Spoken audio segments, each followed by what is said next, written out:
Bom dia a todos. É com alegria muito grande que eu estou aqui hoje. Muito grato pela oportunidade de conversar com vocês mais uma vez. O tema que eu gostaria de versar, de trabalhar com vocês hoje é um tema muito importante, porque ele é um tema muito atual. Algo que nós temos visto cada vez mais, infelizmente, nos nossos meios de comunicação. A gente vai falar sobre a pena de morte à luz do Espiritismo.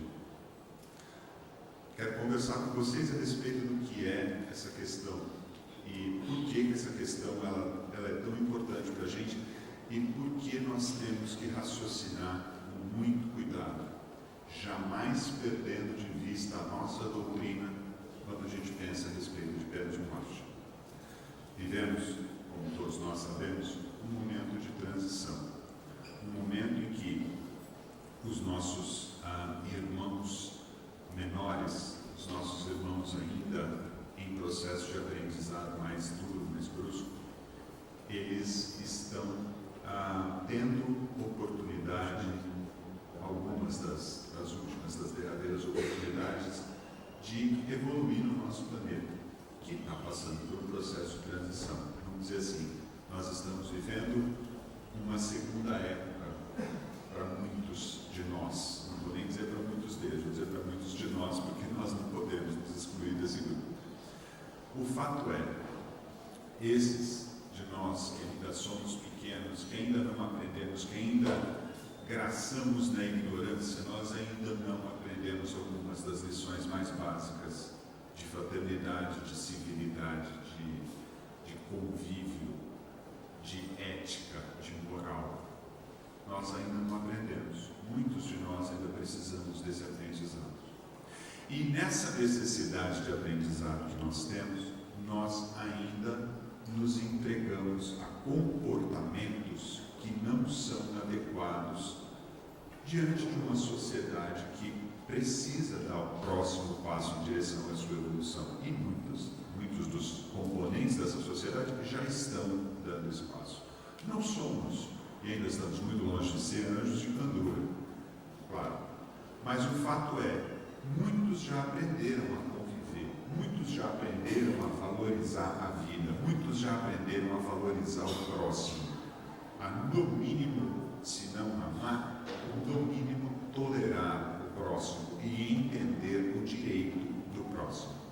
Muitos já estão nessa situação, mas outros ainda, infelizmente, não chegaram a esse ponto. São, como todos nós somos, crianças espirituais ainda em processo de aprendizado e incapazes de perceber o valor da vida, o valor incomensurável da vida, o valor inapelável da vida. E, incapazes desse tipo de compreensão, nós cometemos crimes, nós cometemos erros graves contra o próximo. E a gente vê que nesse momento, no momento que nós vivemos, há um recrudescimento muito grande de comportamentos inadequados, diante não só da nossa fé espírita, diante não só da nossa doutrina, mas diante de todos os códigos de comportamento que nós temos hoje em vigência no planeta. Tem muita gente que ainda não entendeu e vive à margem de um conjunto de regras que visa o nosso bem, visa criar condições de evolução para todos. Esses que, nesse recrudescimento, cometem crimes graves, obviamente que em muitos de nós causam revolta.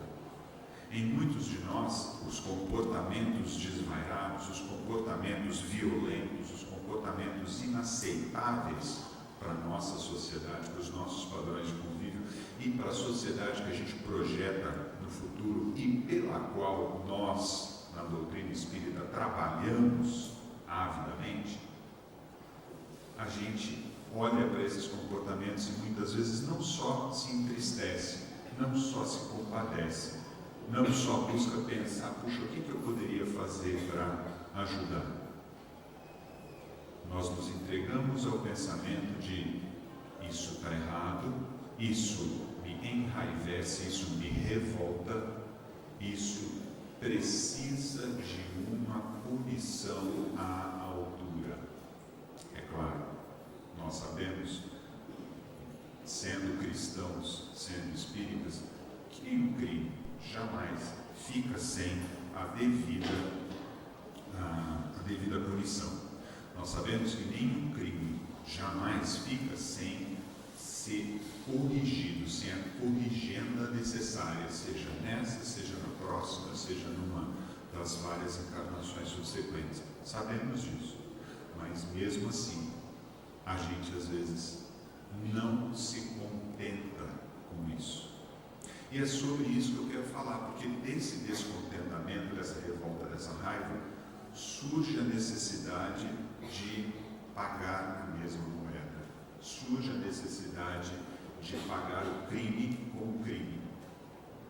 E nós nos vemos em uma situação em que a gente está convivendo, que a gente convive com essa possibilidade, em muitos países, legal, de se tirar a vida. Eu vou falar hoje sobre a pena de morte e eu gostaria de abordar alguns assuntos. Em primeiro lugar, a gente vai falar um pouquinho sobre o histórico da pena de morte no Brasil. Quero retomar lá de trás de onde vem esse mecanismo, esse legalismo, como é que ele evoluiu, como é que ele chegou ao Brasil. Né? E falar um pouquinho também, dentro desse histórico, sobre a pena de morte, sob o ponto de vista constitucional no Brasil, que é bastante importante da gente saber. Muito importante. Em seguida, eu quero falar um pouquinho sobre a pena de morte no mundo. Como é que é a pena de morte no planeta? Como é que ela ainda, onde ela existe, onde ela não existe, e quais são os efeitos que ela traz. Em seguida, eu quero falar um pouquinho a respeito dos argumentos que nós temos a favor e contra a pena de morte. E talvez esse seja o segundo ponto mais importante do dia de hoje. A gente olhar para esses argumentos como nós espíritas somos instados a olhar para qualquer assunto de maneira racional. Kardec nos ensinou isso e a gente não deve perder isso de vista jamais. Essa capacidade de raciocínio, essa capacidade de análise racional dos assuntos. E por fim, eu quero terminar com o assunto mais importante, que é e o Espiritismo. Como é que o Espiritismo encara? Onde nós encontramos elementos dentro da nossa doutrina para falar coerentemente acerca de pena de morte, para nos posicionarmos coerentemente acerca de pena de morte. A gente está sem o slide, mas eu vou seguindo ele por aqui e a gente vai trabalhando. O histórico da pena de morte no Brasil começa no Brasil Colônia. Né? No Brasil Colônia, nós trouxemos de Portugal esse elemento, esse mecanismo legal da pena de morte. Na Europa ele já existia. Quando o Brasil começou a ser colonizado, foi trazido para cá esse conceito. Ou seja, a punição de um crime dito hediondo e assassinato, né, tirar a vida de um indivíduo sem nenhuma justificativa para isso, ou seja, sem que seja, por exemplo, em legítima defesa, ou sem que seja numa guerra, ou sem que seja numa das várias situações em que esse tirar da vida do indivíduo é legalmente adequado, esse crime hediondo, ele é passível desde o Brasil colônia, aliás, desde os tempos da Europa, desde muito antes do Brasil, né? Ele é passível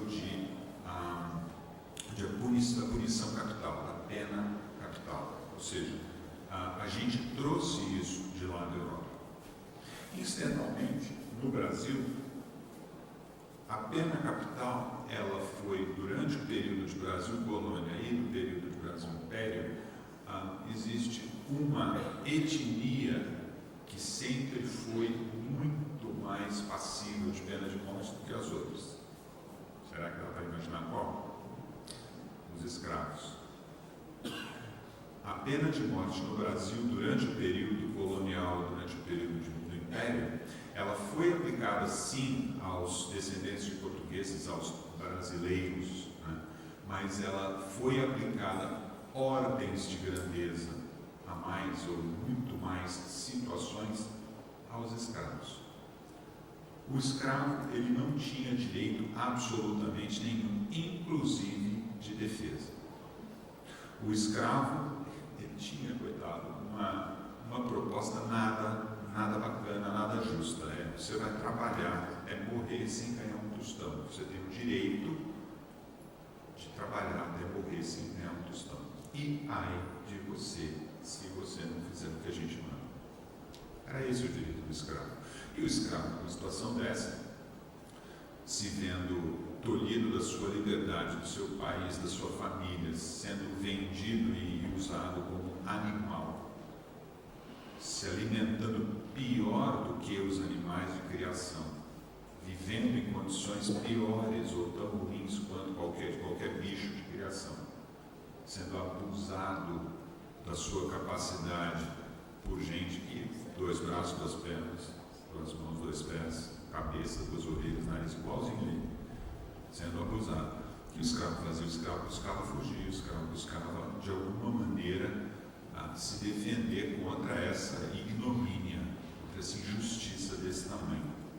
E em muitos casos o escravo cometia crime. O escravo, para se defender ou para fugir ou de alguma maneira tentar ganhar sua liberdade, ele atentava contra a vida do seu suposto proprietário.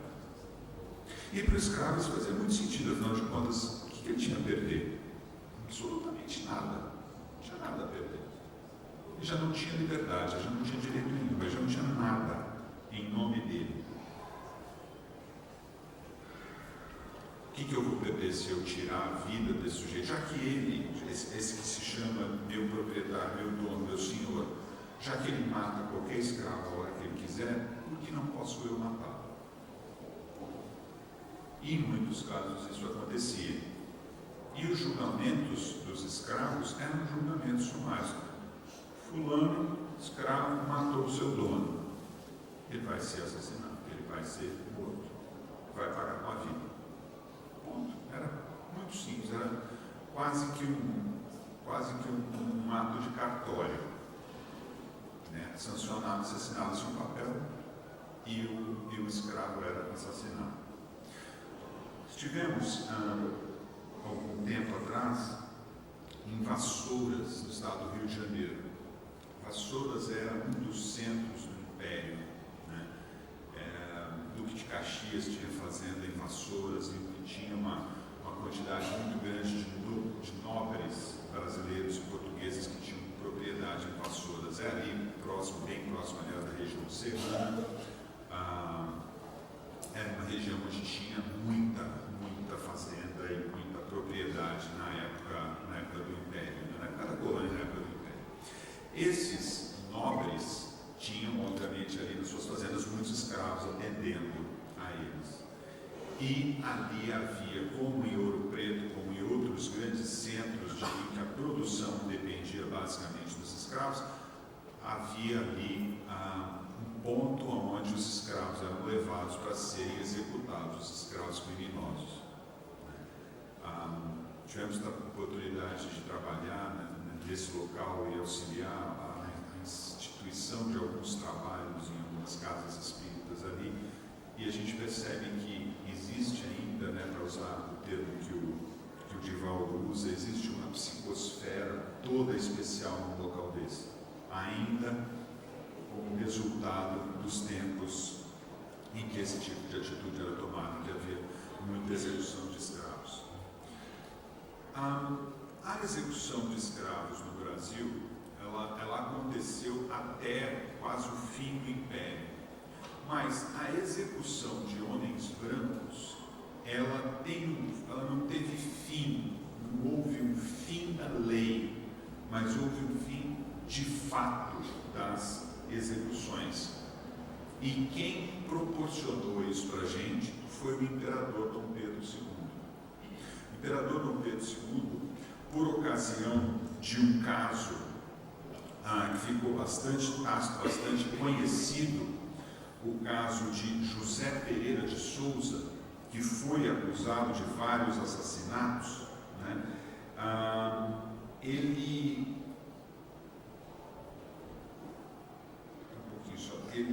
Esse homem foi, não, na verdade, desculpa aqui, na verdade, Manuel da Mota Coqueiro, esse foi o caso que terminou efetivamente a pena de morte no Brasil. Manuel da Mota Coqueiro foi conhecido na imprensa, já era a imprensa naquela época. Ele ganhou o apelido de A Fera de Macabu.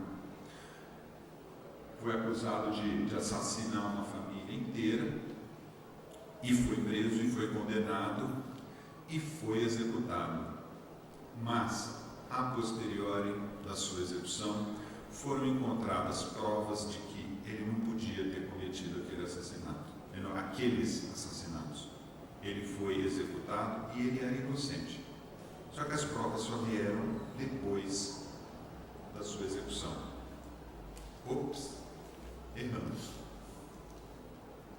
Dom Pedro II, sabendo dessa barbárie que havia sido cometida, tomou uma decisão pessoal, já que ele não queria mexer com a lei, ele tomou a decisão pessoal. Todas as penas, ou todos os pedidos de pena de morte, passavam a partir daí pela mesa dele.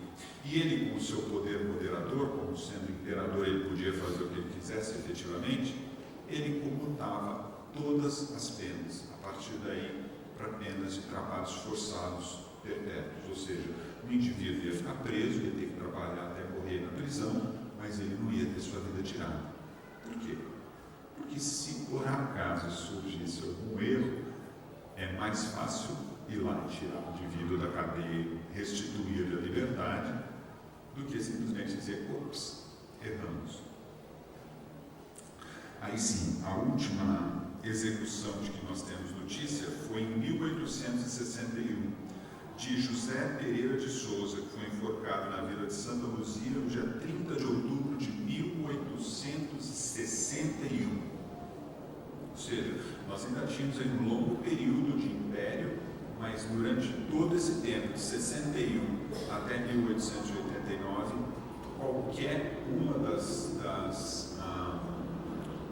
decisões de morte, das penas de morte que passaram pelas mãos do imperador, foram computadas. No caso dos homens brancos. O último escravo a ser executado no Brasil foi um escravo de nome Francisco, que junto com 2 outros escravos assassinaram seus donos para fugir. Os 2 outros foram mortos durante a fuga, mas o Francisco foi preso. Foi condenado à morte. A sua pena foi comutada, mas essa comutação foi ignorada. E ele foi assassinado, foi morto, foi enforcado no dia 28 de abril de 1876. Essa é a última de todas as penas de morte executadas no Brasil. O Brasil, a partir da proclamação da República, todas as constituições que nós tivemos, a partir da Constituição de 1891 até a Constituição nossa atual, a Constituição Cidadã de 1988, todas elas, infelizmente, ainda prevêem a pena de morte em uma única situação, em crime de lesa pátria durante guerra.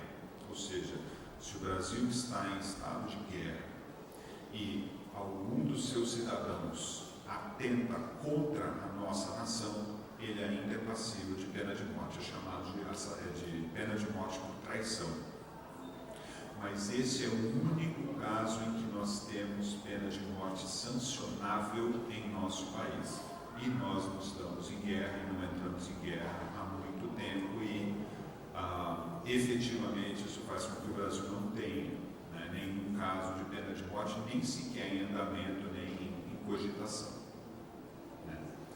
O Brasil por causa dessa questão, ele é um dos 58 países que ainda é passível de pena de morte no planeta Terra.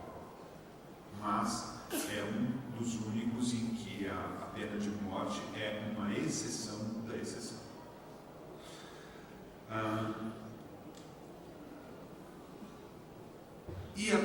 morte é viável no Brasil?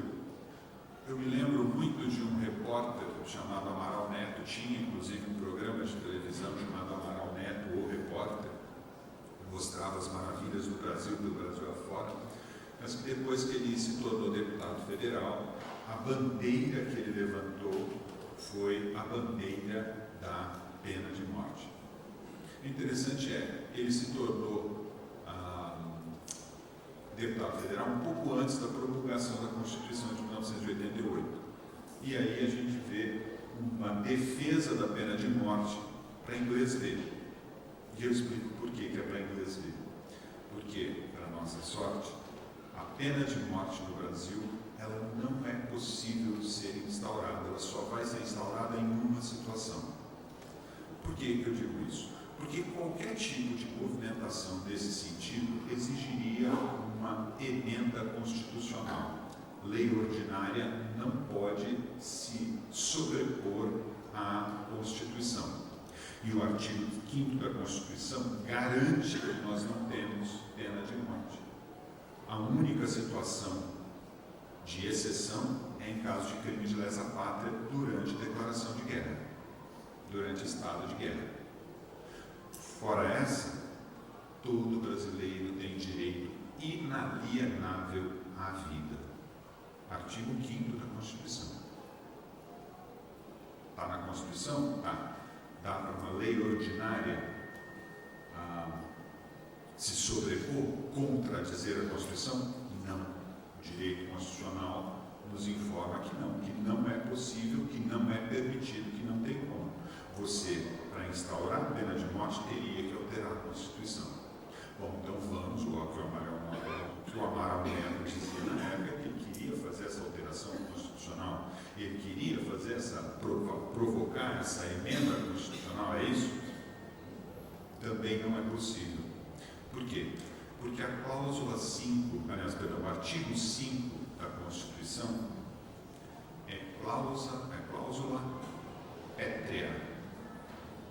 O que significa ser uma cláusula pétrea? É um dos artigos da Constituição que não pode ser passível de emenda. Não é passível de emenda. Nós não podemos fazer uma emenda constitucional que altere o artigo 5.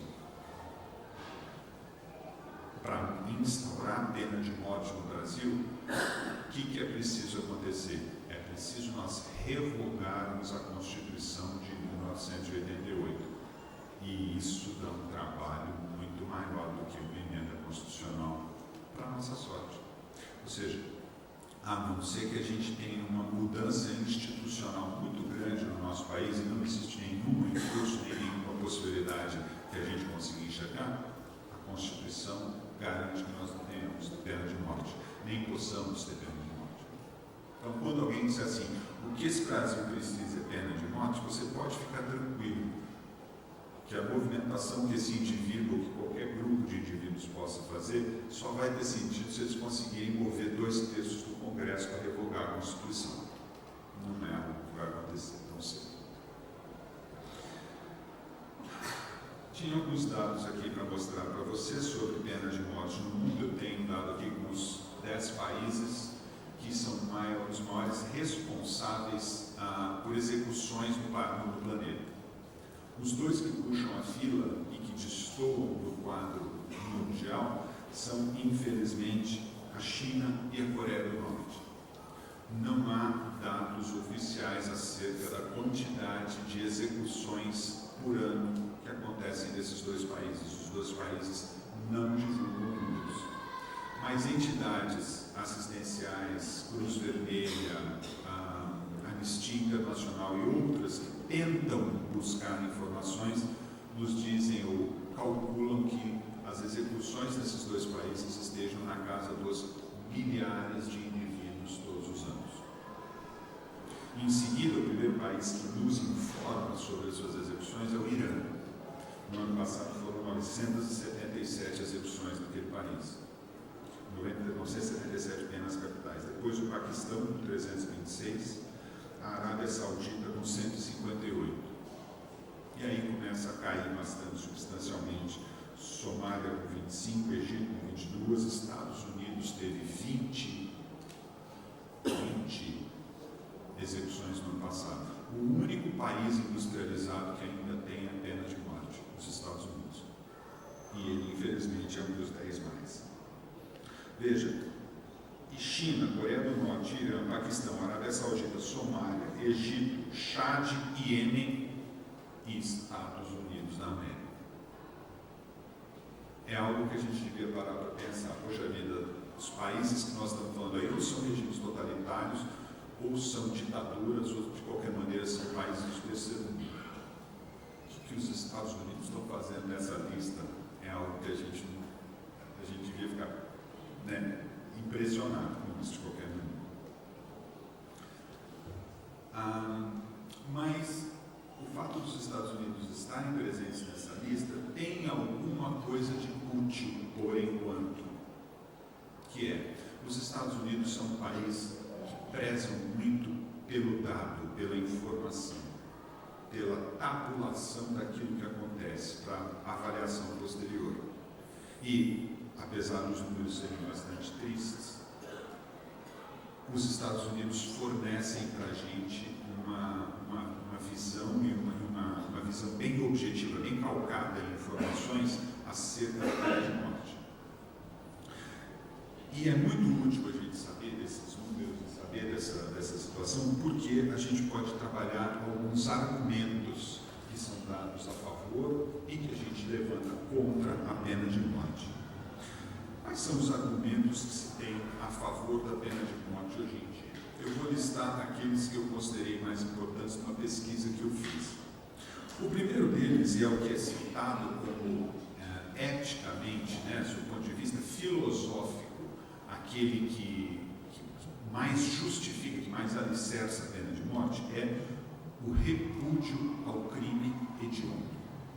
A nação que adota a pena de morte, ela é uma maneira dela repudiar o crime hediondo, ou seja, toda sociedade civilizada deve repudiar inapelavelmente os crimes hediondos. E a única forma adequada de expressar esse repúdio é por meio da pena capital.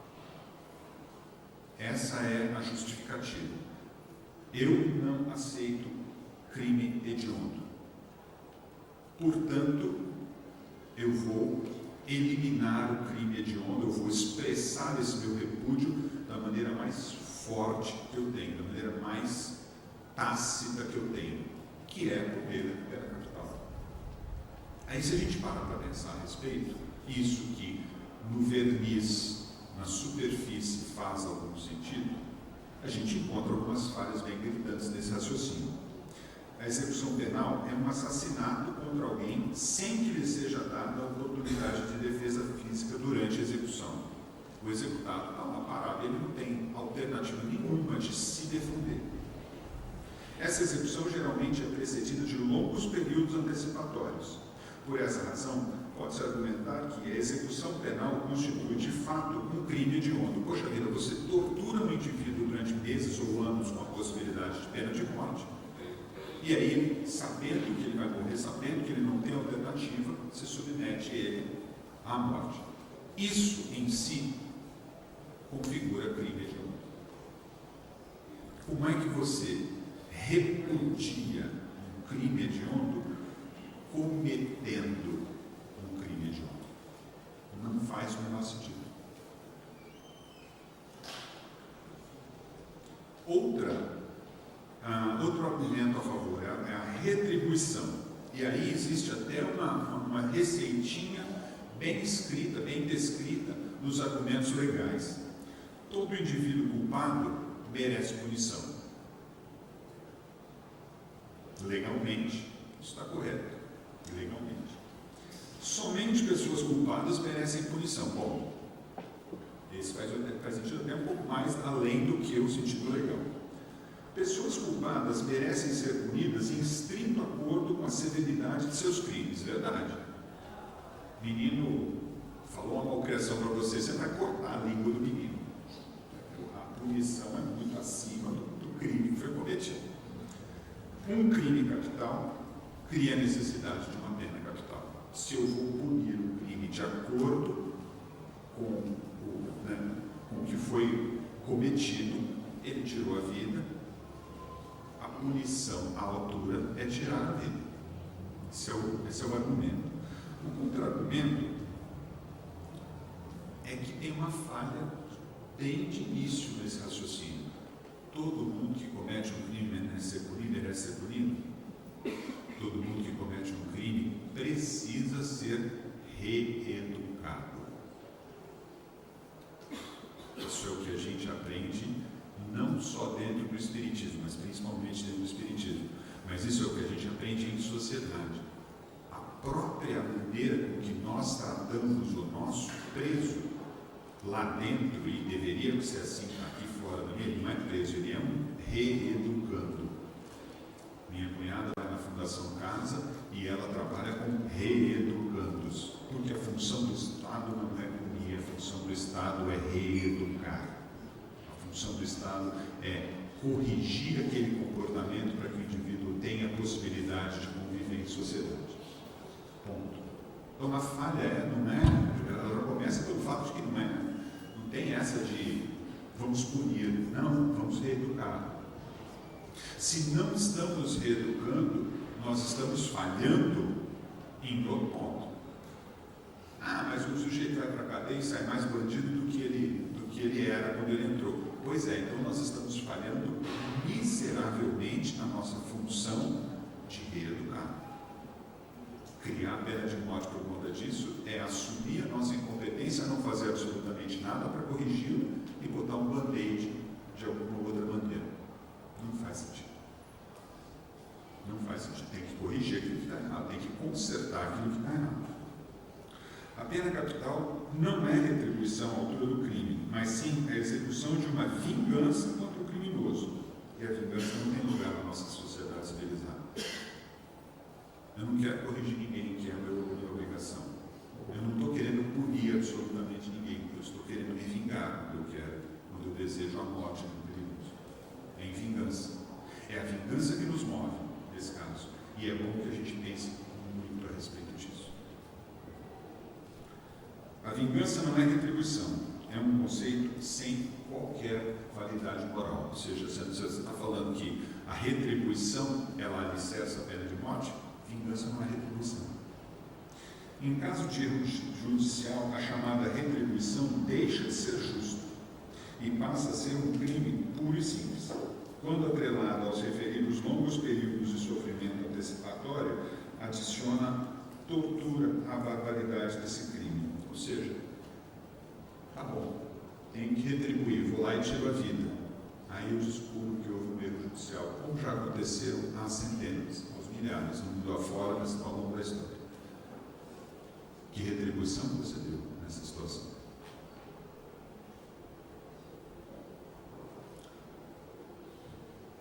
Outra, prevenção de crimes hediondos. Quer dizer, a pena de morte funciona como um detrator, como um freio contra o indivíduo cometer crimes hediondos. O indivíduo, sabendo que ele é passível de pena de morte, ele vai dar um passinho para trás e não vai cometer aquele crime. Não vai se pôr numa situação de poder ser executado. Esse é o raciocínio, esse é o argumento. Por isso nós precisamos ter pena de morte. Aí os Estados Unidos entram em cena e os dados que os americanos nos trazem entram em cena. Avaliações desde a virada do século, olhando para a média de crimes hediondos em estados norte-americanos onde a pena de morte existe. Porque a pena de morte lá é uma questão estadual. Existem estados que implementam a pena de morte e estados que já aboliram a pena de morte. O estado de Nova York, por exemplo, não tem pena de morte. O estado da Califórnia tem pena de morte. Quando você olha para a média de crimes hediondos por população, dividido pela população, por habitante, crimes hediondos por habitante, em estados onde há pena de morte e em estados onde não há pena de morte, e de novo, esses dados datam do início do século XX, o que a gente conclui? Conclui-se que os estados onde não há pena de morte têm menor incidência de crimes hediondos por habitante do que os estados onde existe pena de morte. Isso é dado, isso é fato, isso é matemática, isso é realidade. Ou seja, está servindo para alguma coisa a pena de morte para evitar o crime hediondo? Para prevenir crimes hediondos? Não. Se onde tem pena de morte tem mais crime hediondo do que onde não tem. Não tem o menor sentido. Não funciona como detrator. Não funciona como freio.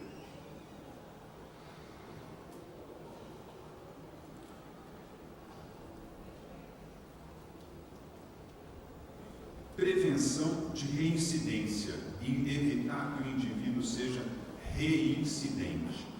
A pena capital é a única a assegurar com 100% de certeza que o criminoso não reincidirá em seus crimes. Há casos de condenados à prisão perpétua que, tendo escapado da prisão, voltaram a cometer crimes hediondos. Aliás, essa é a principal razão alegada por advogados por promotores públicos nos Estados Unidos, quando eles prendem um criminoso. Eu peço a pena capital para que ele não volte a cometer. Existe o perigo dele voltar a cometer esse crime. E, se eu tirar a vida dele, eu resolvi o problema. Esse aí não mata mais, esse aí não chacina mais, esse aí não sequestra mais e por aí fora. O contra-argumento é: a vasta maioria dos condenados à prisão perpétua de fato fica impedida de cometer qualquer tipo de crime. Tá bom, se quer evitar que ele cometa o crime, deixa ele na prisão, sem possibilidade de sair de lá. Ele perdeu o seu direito a viver em sociedade. Lá ele não vai cometer crime. Se o Estado faz o serviço que deveria fazer, que é de cuidar do presidiário, de cuidar adequadamente do presidiário, ele não vai. Né?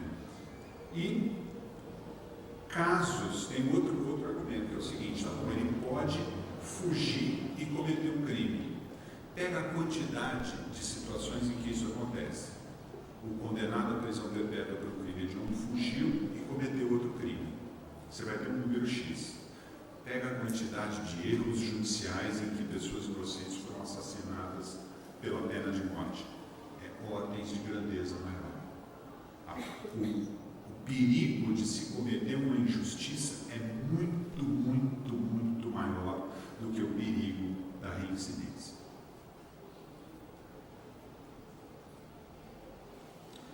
Por fim, esse eu acho que é bastante importante e é interessante: alívio para a família da vítima. A vítima foi assassinada, a família está em cacos, ela está destroçada por conta de ter visto um dos seus membros, um filho, uma mãe, um irmão, esposa, marido, ser vítima de crime hediondo.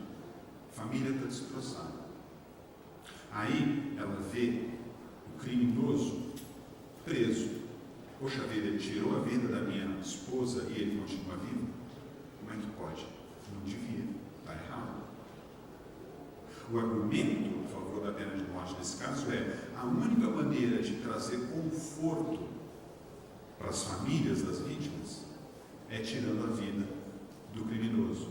Que pelo menos algum senso de justiça eles vão derivar dessa execução. É isso que é legal. Aí entram os Estados Unidos novamente e dezenas de estudos feitos nos últimos 50, 60 anos com famílias de vítimas de crimes hediondos. Famílias que viram os criminosos serem executados, famílias que viram os criminosos presos em prisão perpétua. E a conclusão que esses estudos chegam invariavelmente é a de que as famílias que veem os assassinos serem executados pela pena capital não derivam nenhum conforto. Ou o conforto que derivam, ele é equivalente ao da família que viu o cara ser preso e resolveu mudar de assunto, resolveu tocar sua vida, resolveu focar em outras questões. o alívio, o suposto alívio de ver a justiça do assassino ser executado, é insignificante. E, de novo, isso não é alegação, isso é resultado de dezenas de estudos. Ou seja, não se justifica pelo alívio suposto que isso vai trazer para a vítima. Nós, fora, olhando para todos esses argumentos para a pena de morte, a gente percebe uma coisa e fica muito claro, quanto mais a gente lê, mais claro fica. Não se justifica racionalmente a pena de morte. Ela não serve a nenhum propósito racional. Não. A gente se engana, a gente se ilude quando a gente pensa que o candidato fulano de tal que quer botar a rota na rua, o candidato cicrano de tal que quer instaurar a pena de morte, o candidato sei lá eu quem, que acha que o certo mesmo, bandido bom é bandido morto e outros despautérios semelhantes, a gente percebe que nada disso se sustenta a não ser por uma razão: o desejo de vingança. O único sustentáculo que deixa a pena de morte existir nos Estados Unidos e em vários outros locais, o único, em uma sociedade nacional, em uma sociedade que aprendeu a raciocinar, em uma sociedade que conhece os trâmites e as implicações da vida em sociedade e da filosofia de vida em sociedade, uma sociedade moderna, uma sociedade que quer crescer. Nessa sociedade, a única justificativa que você vai encontrar para manter a pena de morte, a única justificativa que você não derruba é o desejo de vingança. Eu sou a favor da pena de morte porque eu quero me vingar de quem comete crime hediondo. Ponto. E contra isso não há argumento. Contra essa questão, contra a questão da vingança, não há argumento. O sujeito quer se vingar. Ele não tem uma razão, ele não tem um motivo racional. Ele tem um desejo de vingança dele. Direito dele, direito de cada um de nós. Mas, para nós que estamos sentados aqui hoje, nessa sala, para nós que conhecemos Jesus, para nós que conhecemos Kardec, para nós que entendemos que a vida é muito, muito, muito mais do que o que a gente enxerga na matéria, é muito temerário defender a pena de morte. Chega a ser, para nós que somos espíritas, um exercício de hipocrisia achar que a pena de morte tem algum mérito. Ou a gente não entendeu, ou a gente está sendo hipócrita. O fato é, não faz sentido. Para terminar, vamos falar um pouquinho a respeito de a pena de morte e o Espiritismo. Como é que o Espiritismo se coloca com a pena de morte? Existem vários textos que falam a esse respeito. Vários. O Evangelho fala disso para a gente com muita propriedade. Kardec explana sobre isso, os Espíritos explanam sobre isso, mas eu fui lá na fonte, que eu acho que ela é mais sucinta e ela é muito, muito clara. Eu fui na questão 760 do Livro dos Espíritos. Acho que não tem fonte mais adequada para a gente procurar qualquer sobre o Espiritismo do que o Livro dos Espíritos, então vamos a ele. A pena de morte desaparecerá um dia da legislação humana? Questão de número 760.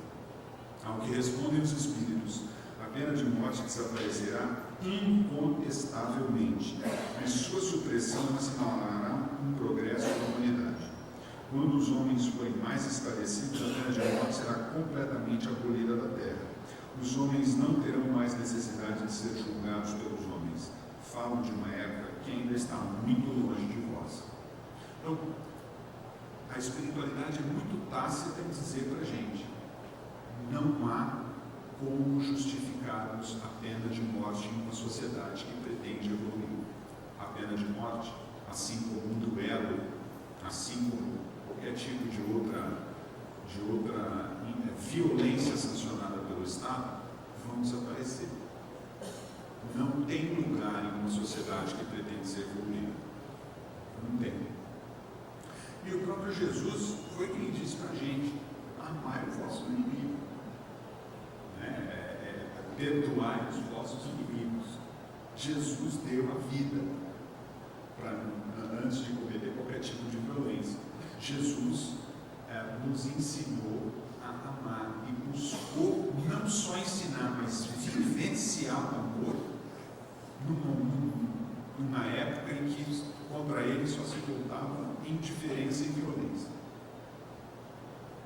Não tem como a gente pensar em pena de morte e coadunar isso e equilibrar isso com amar o próximo como a si mesmo. Não tem como. Não se justifica, não se sustenta. E eu acho interessante, porque na questão de número 764, os amigos que estavam questionando a espiritualidade, eles trazem Jesus para a baila, E eles perguntam assim: Jesus disse: quem matar pela espada, perecerá pela espada. Essas palavras não representam a consagração da pena de talião? E a morte imposta ao assassino não é a aplicação dessa pena?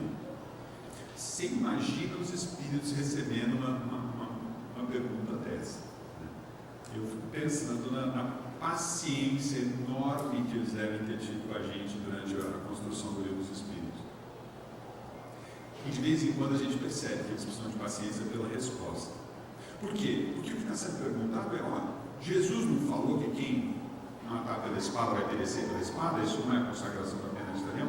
Ou seja, a pergunta está buscando colocar, ou, na verdade, questionar e entender se Jesus não foi favorável à pena de morte. Aí, a espiritualidade respira fundo, mas na resposta fala assim: tomai tento. E esse tomai tento é aquele assim: menino, presta atenção no que você está falando, presta atenção no que você está perguntando, acorda. É o mais próximo que a espiritualidade vai chegar de ralhar com a gente, é esse tomai tento, mas esse tomai tento, ele é uma maneira da gente parar e prestar atenção no que está sendo perguntado. Estais equivocados quanto a essas palavras, como sobre muitas outras. A pena de talião é a justiça de Deus, é Ele quem a aplica. Todos vós sofreis cada instante essa pena, porque sois punidos naquilo que pecais, nessa vida ou numa outra. Aquele que fez sofrer os seus semelhantes estará numa situação em que sofrerá o mesmo. E esse é o sentido das palavras de Jesus. Pois não vos disse também, perdoai aos vossos inimigos, e não vos ensinou a pedir a Deus que perdoe as vossas ofensas da maneira que perdoastes, ou seja, na mesma proporção em que houveres perdoado? Compreendei bem isso.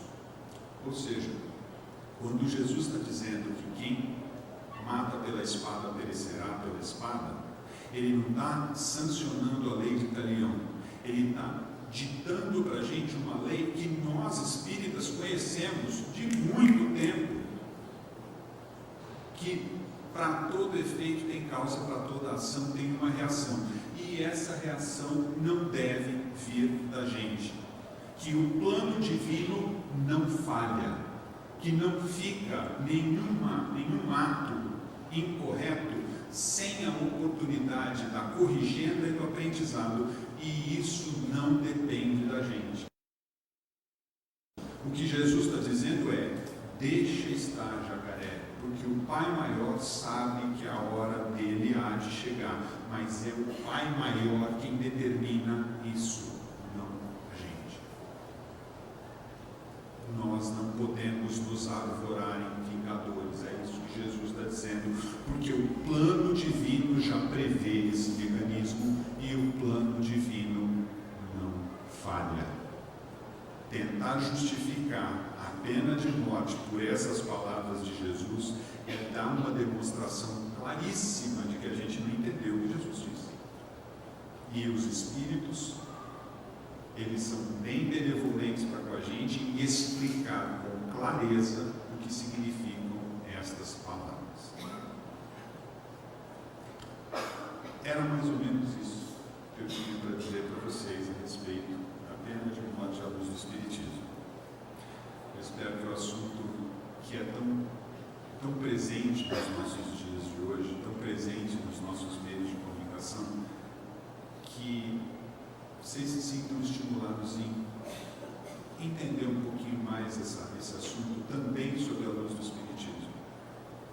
Porque uma coisa que a gente percebe é que todos os exemplos que nós temos de cristandade, de exercício cristão, e por exercício cristão eu não estou falando de vir tomar passe, eu não estou falando de vir assistir uma palestra, eu não estou falando de participar de um bazar, eu estou falando de Paulo de Tarso, estou falando de Estevão, estou falando de Jesus, eu estou falando daqueles que exercitaram o cristianismo por meio da própria vida, que exercitaram o amor ao próximo, dando a sua vida pelo próximo, vivendo no seu íntimo e no momento mais derradeiro da sua vida os verdadeiros valores cristãos. É esse que deve ser o nosso posicionamento em relação a qualquer tipo de assunto. Como é que eu posso amar mais? Como é que eu posso fazer mais pelo meu próximo? Garanto para vocês que nenhum deles jamais entreteve vingança como exercício de cristandade. E eu sei, claro que eu sei que é muito difícil para nós todos nos colocarmos na posição de algum desses nomes que eu coloquei aqui, é óbvio. Mas se a gente não consegue chegar até eles, pelo menos mirar neles nós deveríamos. Pelo menos tentar espelhar um pouquinho da compreensão, um pouquinho da paciência, um pouquinho do amor, um pouquinho do respeito ao próximo que eles demonstraram. É para isso que a gente está na doutrina. E é isso que nós devemos fazer quando a gente estiver na doutrina.